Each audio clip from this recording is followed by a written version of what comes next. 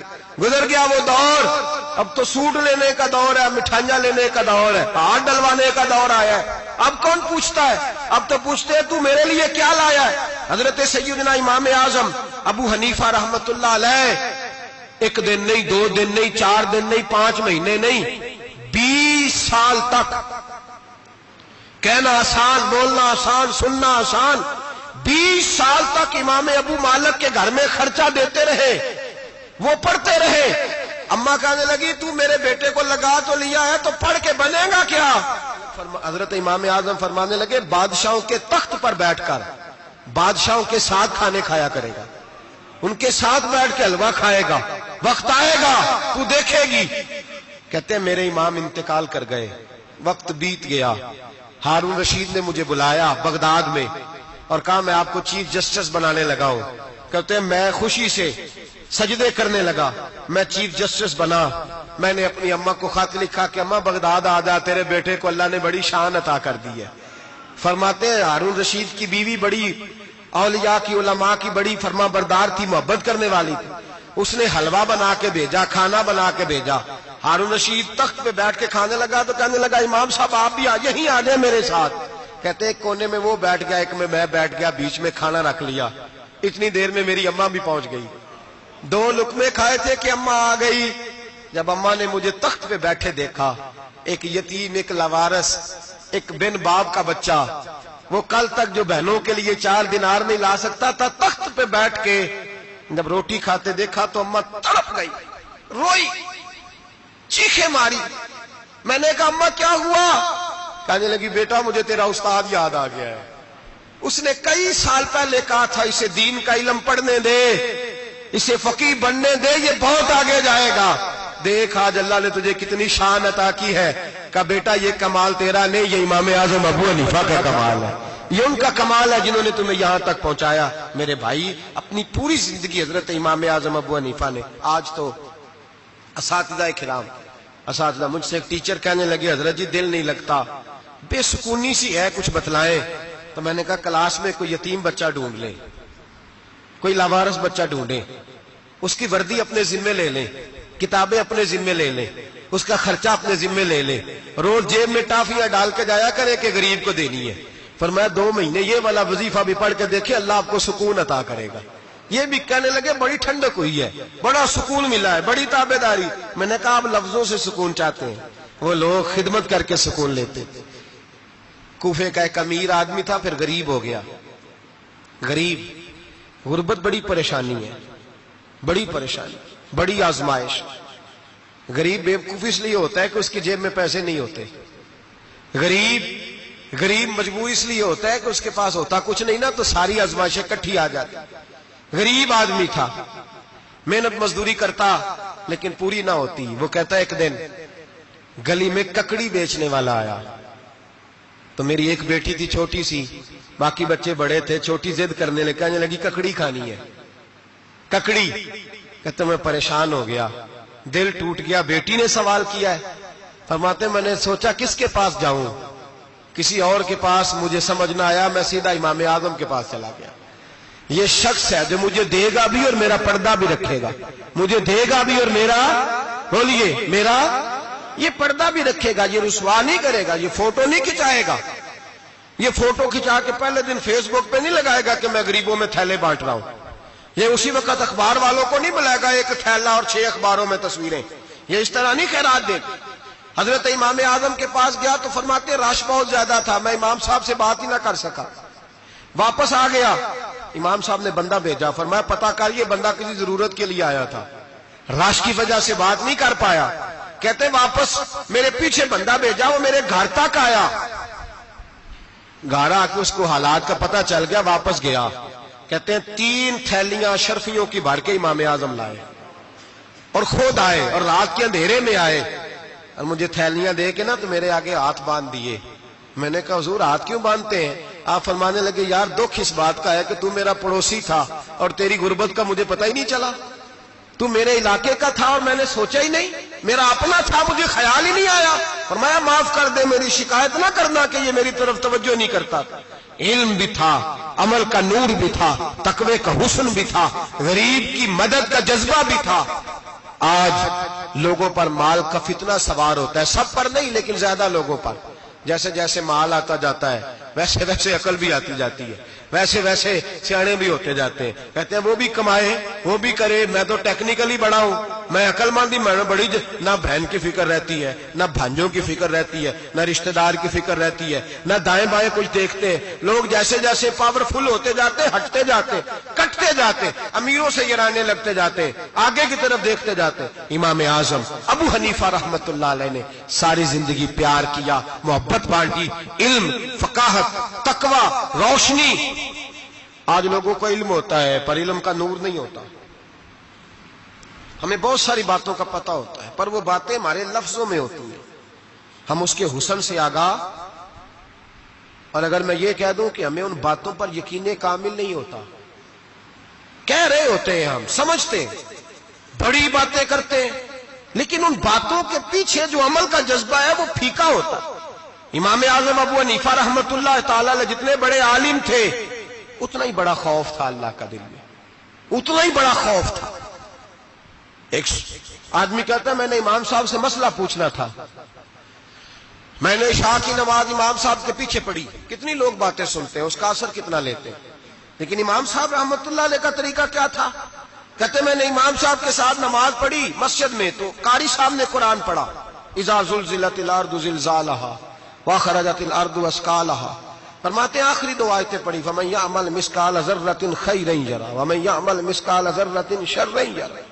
اللہ فرماتے ہیں میں قیامت کے دن تیرے ذرے ذرے کا حساب کروں گا، ذرہ برابر نیکی ہوئی تو تیرے سامنے آئے گی، ذرہ برابر گناہ ہوا تو تیرے کس کے برابر؟ جی وہ کتنا ہوتا ہے؟ ریت کا ایک ذرہ، اس کے برابر بھی گناہ ہوا تو تیرے سامنے، یہ اللہ کہہ دیا ہے، تو ایسا انشاءاللہ ہو کے رہے گا۔ اللہ ایک دفعہ دکھائے گا۔ دعا فرمائے اللہ ہمیں معافی عطا فرمائے، اللہ ہم سے درگزر فرمائے، اللہ ہمیں بخشے ہوئوں میں شامل فرمائے۔ یہ آیت امام صاحب نے سنی تو کہتے ہیں میں نمازی سارے چلے گئے تو امام صاحب بیٹھے اور یوں نہ اپنی داڑھی پکڑ لی، چراغ ٹمٹما رہا، کہتے ہیں داڑھی پکڑ لی اور امام صاحب بیٹھے ہیں۔ میں نے کہا کہ کسی محویت کے عالم میں ہے، سوچ میں، چلے میں تھوڑی دیر میں آتا ہوں۔ کہتے ہیں میں 2 گھنٹے کے بعد آیا تو امام صاحب ایسے بیٹھے ہیں داڑھی پکڑی ہوئی۔ میں نے کہا ٹھہر کے آتا ہوں۔ میں پھر 1-1.5 گھنٹے کے بعد گیا تو ویسے ہی بیٹھے۔ کہتے ہیں تہجد کا وقت ہو گیا، میں مسجد میں گیا تو چراغ ٹمٹمانے لگا، ختم ہونے کے قریب آ گئے، امام صاحب بیٹھے، اب میں نے دیکھا کہ آنکھیں آنسوؤں سے بھری ہوئی ہیں اور اپنی داڑھی پکڑ کے کھینچ رہے ہیں اور کہتے ہیں یا اللہ تو اگر ذرے ذرے کا حساب لے گا تو ابو حنیفہ تو الجھ جائے گا، اے اللہ تو ذرے ذرے کے بارے میں پوچھے گا تو میں تو نہیں جواب دے سکتا، خدا بندہ اس طرح کر، میرے ان سفید بالوں پہ رحم کھا، اے اللہ میرے بڑھاپے پہ مہربانی فرما، مجھ سے نہ ذرے ذرے کا پوچھنا، میں بڑا کمزور ہوں، میں نہیں جواب دے سکتا، مولا مجھ سے درگزر والا معاملہ کر۔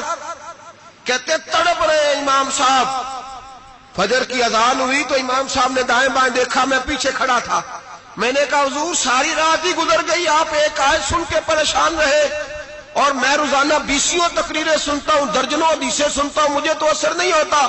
آپ فرمانے لگے مجھے تیرے معاملے کا نہیں پتا، لیکن مجھے اگر تو نے دیکھ لیا ہے تو کسی کے ساتھ ذکر نہ کرنا مجھے، اور فرمانے لگے پھر تو نیک آدمی ہوگا، تجھے نہیں خیال آتا، تو میں تو جانتا ہوں من آنم کے من دانم، پتا سارا ہے سردار نو کی تیانا، میں تو جانتا ہوں نا، مجھے خبر ہے، لہذا میں نہیں حساب دے سکتا، تیرا نہیں مجھے پتا۔ جتنا میرے بھائی علم زیادہ اتنا خوف بھی، حضرت عبداللہ ابن مسعود فرماتے ہیں زیادہ باتیں کرنے والا عالم نہیں ہوتا، اللہ سے زیادہ ڈر جانے والا عالم ہوتا ہے۔ جو آدمی لمبی چوڑی گفتگو کرے وہ فقیہ نہیں، وہ اللہ سے ڈرنے والا نہیں، بلکہ جس کو وہ بات کرے تو تھوڑی کرے، ڈر کے کرے، خوف کے ساتھ کرے، اللہ کی خشیت جس کے دل میں ہو وہ بڑا عالم ہوتا ہے۔ حضرت امام اعظم ابو حنیفہ رحمت اللہ علیہ مالدار تھے اور اپنے مال میں سے حصے نکالتے تھے۔ امام صاحب فرمایا کرتے تھے میں نے چند ہزار درہم رکھ دیے۔ حضور کس لیے؟ فرمایا لوگوں کو قرضہ دینے کے لیے۔ نبی پاک صلی اللہ علیہ وسلم نے فرمایا قرضہ لینے والے کو منع کیا ہے، فرمایا قرضہ ایک قید ہے، بغیر مجبوری کے نہ لینا۔ اب لینے والے بھی احتیاط نہیں کرتے، فٹافٹ قرضے کے پیچھے بھاگتے، بڑی مجبوری ہو تو قرضہ لیں، فرمایا مقروض قیدی ہوتا ہے، قرضہ لینے سے بچو۔ اور دینے والے کو کیا کہا؟ فرمایا اگر سامنے والا تنگ دست ہو نا، تنگ دست، تو اسے مہلت دو، جتنی تم مہلت دو گے اللہ اتنے ہی پیسے روز صدقہ کرنے کا ثواب عطا فرمائے گا۔ اگر تنگ، ایک صاحب مجھے کہنے لگے میں نے رمضان شریف میں نا قرضے کے حوالے سے یا کچھ عرصہ پہلے کسی موقع پر قرض کے حوالے سے کوئی بات کی، تو ایک صاحب مجھے کہنے لگے حضرت صاحب جیسے کسی کو لینا ہوئے نا 20,000 تو انہوں ترا کے لئی دے، تو جے 20 کروڑ لینا ہوئے تو پھر نہیں ترایا جاتا۔ میں نے کہا کیوں؟ کہنے لگے 20,000 والا بندہ ماڑا ہوندا ہے نا، جڑا 20 کروڑ کھا گیا وڈی مگرمچھ ہوندا ہے، انہوں ترایا جا سکتا، وہ دے کے بندے ترلے ہی کر دے چل بھائی کیویں دے سکنا ہے۔ وہ جو 20,000 والا نا ماڑا بندہ انہوں کہندے تو دینے نے کہ تیرا بندوبست کریے، کہندے چور صاحب جمعرات لے آؤ کسی طریقے، جمعرات ماڑا ہے نا۔ نبی پاک نے کیا فرمایا؟ حضور نے فرمایا تجھے پتہ چل جائے کہ تنگ دست ہے تو مہلت دے، جتنے دن تو اس سے پیسے نہیں لے گا اتنے ہی پیسے روز صدقہ کرنے کا ثواب دیا جائے۔ اب لوگ جو تگڑی موٹے مگرمچھ ہیں ان کو مہلت دیتے ہیں، وہ کہتے ہیں جا جتوں لب دے نہیں لے، پھر کہتے ہیں نہیں آپ بتائیں آپ کیسے دے سکتے۔ اور ماڑا بندہ انہیں 2,000 دینا ہے دکان کا، اس کو دکاندار کہتا ہے کل سائیکل لے کے تب گزرنا میرے آگے سے اگر پیسے دینے ہیں تو میں نے سائیکل رکھ لینا۔ ڈرنا چاہیے اللہ پاک، ہمیں پتہ ہوتا ہے سامنے والا غریب ہے، تنگ دست ہے، مجبور ہے، اسے مہلت دینی۔ امام صاحب کہتے ہیں میں نے کچھ پیسے رکھے ہوئے تھے، پس منظر یہ تھا کہ غریب لوگ آتے ہیں تو میں ان کی مدد کروں گا۔ امام اعظم ابو حنیفہ نے ایک بندے سے پیسے لینے تھے اور حال یہ تھا کہ آپ دھوپ میں کھڑے تھے، ساتھ اس بندے کا مکان تھا، لوگوں نے کہا حضرت دیوار کے سائے میں ہو جائے، فرمانے لگے اس سے پیسے لینے ہیں، اگر سائے میں کھڑا ہوا تو سود میں شمار ہو جائے گا، میں اس سے فائدہ نہیں لے سکتا۔ ایک بندے سے قرضہ لینا تھا، وہ آپ کو دیکھ کے گلی اور دوسری گلی میں چلا گیا، رستہ بدل گیا اور چھپ گیا۔ امام صاحب رونے لگے، کہنے لگے اے اللہ میں اتنا برا ہو گیا ہوں کہ تیرے بندے مجھ سے چھپنے لگے۔ اس کو ڈھونڈ کے لائے، کیوں چھپتا ہے؟ کہا حضور آپ کے پیسے دینے ہیں۔ آپ نے فرمایا جا، میں نے اللہ کی رضا کے لیے معاف کیے، آج کے بعد چھپنا نہ، اس لیے میں نہیں چاہتا کہ تجھے کوفت ہو، تو میری طرف دیکھ کے چھپنے لگا ہے، میری طرف دیکھ کے۔ غریب تو بھائی گلیوں میں گھستے پھرتے ہیں کہ کوئی بندہ مل نہ جائے، مقروض آدمی، پتہ اس وقت چلتا ہے جب خودکشی کر گیا، پتہ اس وقت چلتا ہے، پھر لوگ آتے ہیں اس کے بچوں کو کہتے ہیں فکر نہ کرنا ہم تیرے ساتھ ہیں، تو اس کے ساتھ ہونا تھا، ان کا سایہ بچ جاتا۔ اب آئے ہو، امام اعظم ابو حنیفہ رحمت اللہ تعالیٰ علیہ لوگوں کو سہولت دیتے، آسانی دیتے، پیار کرتے، محبت کرتے۔ ہم لوگوں کا مزاج ایسا نہیں ہے، ہمارے اخلاقیات کے اندر وہ حسن نہیں جو ہمارے بزرگ ہمیں دے کے گئے، اور پھر چھوٹی چھوٹی باتوں میں حقوق العباد کا خیال کرتے، چھوٹی چھوٹی باتوں۔ ہم تو گالی دے کے بھی کہتے ہیں نا چل کیا ہو گیا، گالی دی ہے نا۔ میں نے دیکھا ہے سائیکل والے کی ٹکر اگر پجارو والے کے ساتھ ہو جائے تو معافی سائیکل والے نے مانگنی ہے، کیونکہ وہ سائیکل پہ بیٹھا ہے نا، اس کی غلطی یہ ہے کہ وہ سائیکل پہ بیٹھا ہے، معافی سائیکل والے نے مانگنی ہے، پجارو والا نہیں مانگے گا۔ ہو سکتا ہے سائیکل والا اٹھ کے کہے جناب مجھ سے غلطی ہو گئی، مجھے پتہ ہی نہیں تھا کہ آپ تھے، ورنہ میں آپ کے آگے نہ آتا۔ سائیکل والا مجبور ہے کیونکہ اس کے پاس پجارو نہیں، اور پجارو والا تو شیشہ نہیں نیچے کرتا، کہتا دھوپ آئے گی، گاڑی بڑی مشکل سے ٹھنڈی کی ہے، نیچے اتر کے ملازم کہتا ہے اس کو پوچھو اگر کوئی 200-400 کا نقصان ہوا تو 500 دے دو۔ مزاج ہے امام اعظم ابو حنیفہ رحمت اللہ علیہ، عالم، حقوق العباد کا چھوٹی چھوٹی۔ آپ کے شاگردوں میں سے کسی کے چہرے پر شکن آتا تو 20 بار پوچھتے کوئی پریشانی ہے میرے بیٹے کو، کیا ہو گیا؟ ساری زندگی سایہ دار شجر کی طرح گزاری، ساری زندگی شاگردوں پر، مریدوں پر محبت کا سائبان رہا، ٹھنڈی چھاؤں رہی امام صاحب کی۔ امام اعظم ابو حنیفہ رحمت اللہ تعالی علیہ گلی سے گزر رہے تھے، لکڑی کے جوتے پہنا کرتے تھے، کھڑاؤں۔ ایک نوجوان بچے کے پیر پہ پیر آ گیا تو کہنے لگا امام اللہ سے ڈر جا۔ یہ لفظ کہے تو امام صاحب کی چیخ ہی نکل گئی، کئی گھنٹے بے ہوش رہے۔ لوگوں نے کہا حضور کیا ہوا؟ فرمانے لگے تم نے سنا نہیں، چھوٹے چھوٹے جوان بھی کہتے ہیں کہ ابو حنیفہ اللہ سے نہیں ڈرتا، اللہ کی مخلوق کہتی ہے نہیں ڈرتا۔ اگر یہ کہہ رہے ہیں تو میرا کیا بنے گا؟ کئی دن روتے گزر گئے، لوگ اس بچے کو لائے، آگے کہنے لگا حضور آپ تو پریشان ہو گئے، میں نے تو محاورتاً کہا تھا کہ آپ اللہ سے نہیں ڈرتے۔ فرمانے لگے بیٹے مجھے محاوروں کا نہیں پتا، جب رب کے خوف کا نام آتا ہے تو جملے سیدھے میرے دل سے جا کے ٹکراتے، سیدھے دل سے جا کے ٹکراتے۔ گلی سے گزر رہے، لکڑی کے جوتے پہنے، کھڑا ہوں، بارش ہے، کیچڑ ہے، ایک دیوار کے قریب سے گزرے تو تھوڑا سا کیچڑ اڑ کے نا تو دیوار پہ پڑ گیا۔ یہاں ٹرالی والا ساری دیوار توڑ جاتا ہے اور کہتا ہے چلو میں نے کون سا جان بوجھ کے کیا ہے۔ یہاں لوگوں کا گھر توڑ جاتے ہیں، کہتے ہیں چلو بتاؤ کتنا خرچہ آیا تھا۔ فوری طور پہ لوگ ماننے کو تیار ہی نہیں۔ امام صاحب کے پیروں سے، یہ باریکی سمجھے، یہ حقوق العباد کا مسئلہ ہے، جو جاننے والے ہوتے تھے ان کا یہ طرز زندگی تھا۔ کیچڑ اڑا پیروں سے اور ایک آدمی کی دیوار پہ پڑ گیا۔ امام صاحب کھڑے ہیں، سوچ رہے ہیں کروں تو کیا کروں۔ شاگرد صاحب حضرت جی کیا پریشانی ہے؟ آپ فرمانے لگے میں نے اس کی دیوار گندی کر دیا، صاف نہ کروں تو بھی ظلم ہے، اور اگر صاف کروں تو دیوار کچی ہے، جب صاف کروں گا تو کچھ مٹی اتر جائے گی، تو کسی کے گھر کی مٹی اتارنا یہ بھی ظلم ہے۔ اب میں دو پریشانیوں میں الجھ گیا ہوں، کدھر جاؤں؟ کہا حضرت جی پھر؟ فرمایا اس کے دروازے پہ دستک دو۔ دروازے پہ دستک دی تو جو بندہ باہر آیا وہ مجوسی تھا، آگ کی پوجا کرنے والا تھا۔ امام صاحب کہنے لگے مجھے جانتے ہو؟ کہنے لگے حضور سارا کوفہ جانتا ہے، سارا بغداد جانتا ہے، ساری دنیا جانتی ہے آپ مسلمانوں کے امام ہیں، لوگ جانتے۔ آپ نے فرمایا یار مجھ سے غلطی ہو گئی ہے۔ وہ کیا؟ آپ فرمانے لگے میں اپنے انداز میں گزر رہا تھا، بوڑھا آدمی ہوں، خیال نہیں آیا، تھوڑا کیچڑ اڑ کے تیری دیوار پہ لگ گیا ہے۔ میرے بھائی یہ کوئی فرشتے تھوڑی تھے، یہ اس زمین پہ بسنے والے لوگ، احتیاط والے لوگ تھے۔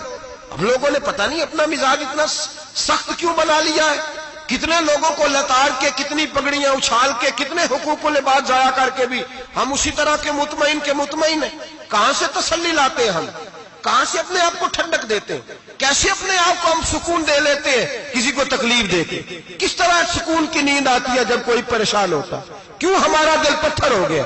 اعلیٰ حضرت فرمایا کرتے تھے جا کسی سے جا کے علاج کرا، تیرے سینے میں جو دل دھڑک رہا ہے وہ سخت ہو گیا، جا کسی سے جا کے اس کی دوائی کھا، تجھے خیال ہی نہیں آتا تڑپتے لوگوں کو دیکھ کر، جا جا کے علاج کرا، اگر ایسے ہی مر گیا تو حالات تیرے حق میں اچھے نہیں ہوں گے۔ حضرت امام صاحب تڑپ رہے ہیں اور اس شخص کے سامنے آہوزاری کر رہے ہیں جو مجوسی بھی ہے، غریب بھی ہے، کچے گھر میں رہتا ہے۔ فرمایا یار بتاؤ کیا کروں؟ امام صاحب باتیں کر رہے ہیں تو وہ آدمی حیرت میں کھو گیا، کبھی دیوار دیکھتا، کبھی اپنا آپ دیکھتا، کبھی امام صاحب کو دیکھتا، دائیں بائیں دیکھتا، پسینے آنے لگے، پتہ نہیں کیا سوچوں کا مد و جزر چلنے لگا، کہاں بات گئی، کہاں تک اس کی سوچ گئی، کہاں پلٹ کے آئی۔ کہنے لگا امام صاحب میں تو چوک میں رہتا ہوں، روزانہ پتہ نہیں کتنی گاڑیاں مٹی برسا جاتی ہیں، کبھی کوئی نہیں آیا، آپ کو کیا ہوا؟ آپ فرمانے لگے مجھے کسی کا نہیں پتا، مجھے تو میں نے جو قرآن حدیث پڑھا ہے مجھے تو ڈر آ رہا ہے، مجھے بتا تو معافی دیتا ہے کہ نہیں، تیری دیوار صاف ہوگی کہ نہیں؟ کہنے لگا حضور دیوار کو چھوڑے، پہلے کلمہ پڑھائے، میرا دل تو صاف کر دے۔ کہنے لگا اتنا میٹھا دین، اتنا پیارا دین، اتنا خوبصورت دین کہ غریب کی دیوار پر کیچڑ لگ جائے اور آپ کو اتنی تکلیف ہو، میں اس دین سے دور کیوں ہوں؟ یہاں روز یورپ کہتا ہے کہ مسلمان جھوٹی شادیاں کرتے ہیں، دنگا فساد کرتے ہیں، نیشنلٹی لینے کے لیے جھوٹ بولتے ہیں، جانے کس کس قسم کے لوگ پاپڑ بیلتے ہیں، کس کس طرح اپنا ایمان بیچتے ہیں، کیا انداز ہم اختیار کرتے ہیں۔ ہمارے کردار نے لوگوں کو مذہب اور دین کا باغی بنا دیا۔ ہمارے بزرگوں کا طریقہ یہ تھا کہ چھوٹی چھوٹی باتوں کا خیال کرتے، چھوٹی چھوٹی باتوں کا۔ بہت بڑے عالم تھے، یہ ساری نیکیاں تو ان کی سماجی تھی، فلاحی تھی، ان کی معاشرت کی نیکیاں تھی، دنیا داری، لیکن جو ان کا باقی کا معاملہ تھا، چار لوگ ایسے ہیں جو ہمیشہ قرآن پاک ایک رات میں پڑھا کرتے تھے۔ ان میں پہلا نام حضرت عثمان غنی کا ہے، پورا قرآن پاک، دوسرا مولا علی شیر خدا کا ہے، تیسرا حضرت سعید بن جبیر کا ہے، چوتھے امام اعظم ابو حنیفہ ہیں جو ایک رات میں پورا قرآن پاک پڑھ دیا کرتے ہیں۔ جس جگہ امام اعظم کی قبر بنی ہوئی ہے نا، اعظمیہ ایک محلہ ہے بغداد کا، اس کا نام ہی اعظمیہ، امام صاحب کے نام، جہاں قبر بنی ہوئی ہے، وہاں بیٹھ کے امام اعظم ابو حنیفہ نے 60 مرتبہ قرآن پاک ختم کیا، خود پڑھا، خود فرمایا یہاں میں نے دفن ہونا، اس جگہ 60 قرآن پاک پڑھے۔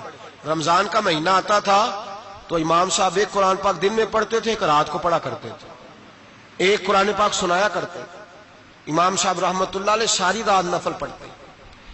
لوگ کہتے ہیں کہ امام صاحب کی رات نماز کے لیے کھڑے ہوتے تو ایک رکعت میں 15 سپارے پڑھتے، تو لوگ کہتے تھے یہ ابو حنیفہ نہیں، یہ تو کوئی کسی نے پلر کھڑا کر دیا، یہ تو کوئی ستون ہے، رکوع ہی نہیں کرتا، پورے 15 سپارے۔ یہاں تو ابھی تراویح آئیں گی، لوگ پہلے سے کہنے لگ گئے بڑی گرمیوں کے روزے ہیں، بڑی گرمیوں کے روزے ہیں، اور آ تو لینے دے بھائی، پہنچ تو لینے دے رمضان شریف کو، اللہ بڑا مہربان ہے، ہر چیز کو بدلنے پہ قادر ہے۔ پہلے سے لوگ تیاری کر رہے ہیں، مسجدیں ڈھونڈیں گے جائے اسی اچھا ہو، قرآن جلدی پڑھا جائے، ڈھونڈ کے۔ امام صاحب رحمت اللہ تعالی علیہ، اور میں اکثر کہا کرتا ہوں، میں کہتا ہوں تو تراویح میں کھڑا نہیں ہوتا، پاسپورٹ کے دفتر کھڑا ہو جاتا ہے 2 گھنٹے، شناختی کارڈ کے دفتر تو 3 گھنٹے کھڑا ہو لیتا ہے، یہ تیرا ظلم ہے اپنی ذات کے ساتھ کہ تجھے قرآن کے لیے کھڑا نہیں ہوا جاتا، دنیا داری کے لیے کھڑا۔ وہ پروجیکٹر کرانے جائے تو چاہے تجھے 4 گھنٹے لائن میں کھڑا ہونا پڑے، وہاں تو کھڑا ہو لیتا ہے، اللہ سے ڈر، اپنی تھوڑی سی دنیا داری کے لیے سارا کچھ کر لیتا ہے۔ حضرت امام صاحب رحمت اللہ تعالی علیہ تقوی اور طہارت کے پہاڑ 55 حج کیے امام اعظم نے، کتنے؟ 55 حج فرمائے۔ آج ایک مشقت والا کام ہے، جدوجہد والا کام ہے، جوان بھی تھک جاتے ہیں، کہتے ہیں بڑا مشکل ہے جی، اور یہ جتنا مرضی آسان ہو گیا قیامت تک اس نے مشکل ہی رہنا ہے، اس لیے کہ یہ ایک مجاہدہ ہے۔ 55 حج کیے، آخری حج پہ گئے تو کعبے کے مجاور کو کہنے لگے ذرا کھول نہیں دیتے کعبے کا دروازہ، میرا اندر جانے کو دل کرتا ہے۔ اس نے دروازہ کھولا، اندر گئے تو کہنے لگے خدایا، 2 جملے کہے، کہنے لگے اے اللہ جتنا تو نے مال دیا تھا میں اتنا شکر نہیں ادا کر سکا، اور جتنا تو نے علم دیا تھا میں اتنا عمل نہیں کر سکا، اب بوڑھا ہو گیا ہوں، مہربانی کرنا مجھ سے درگزر والا معاملہ کر، اور اے اللہ اگر تو مجھے بتا دے کہ تو راضی یا ناراض ہے تو میں ذرا سکون سے مر جاؤں۔ کہتے ہیں کعبے کی دیواروں سے آواز آنے لگی، ابو حنیفہ تیرا رب تجھ سے بڑا راضی ہے۔